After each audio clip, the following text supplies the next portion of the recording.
ঢাকনাবিহীন manhole যেন রাজধানীবাসীর জন্য এক মরণ ফাঁদ।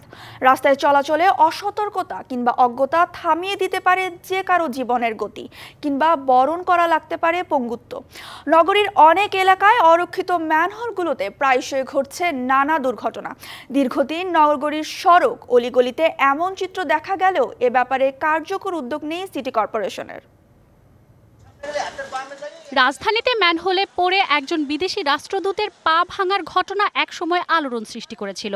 নগরীর রাস্তায় এমন নানা দুর্ঘটনা ঘটেছে হরহামেশাই।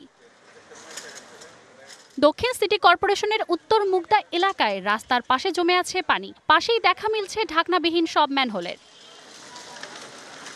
এভাবেই সড়কের অনেক ম্যানহোলই অরক্ষিত। বর্ষায় ভারী বৃষ্টি হলেই ভয়ঙ্কর রূপ ধারণ করে ঢাকনাবিহীন এসব ম্যানহোল। দুর্ঘটনার শিকার হন পথচারীরা।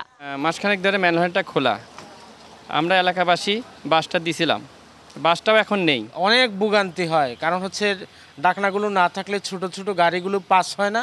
মাদকাসক্ত ও পেশাদার চোরেরা রাতের আধারে এসব ঢাকনা খুলে নিয়ে যায়, আর দুর্ভোগ পোহাতে হয় নগরবাসীকে।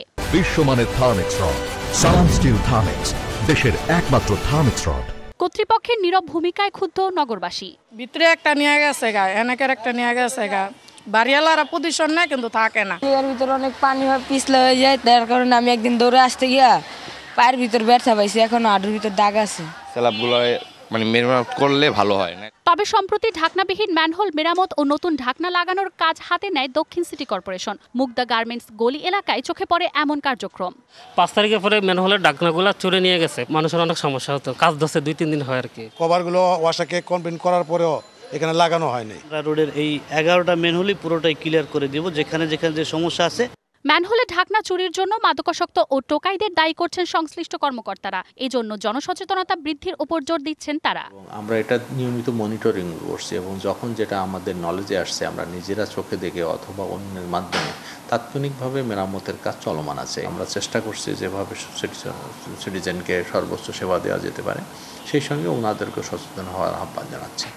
রাজধানীর সড়কের রক্ষণাবেক্ষণে সিটি কর্পোরেশনের কার্যকর পদক্ষেপ ও যথাযথ তদারকি নিশ্চিত করার দাবি নগরবাসীর। Manjuma Afroz Nilima, DBC news, Dhaka.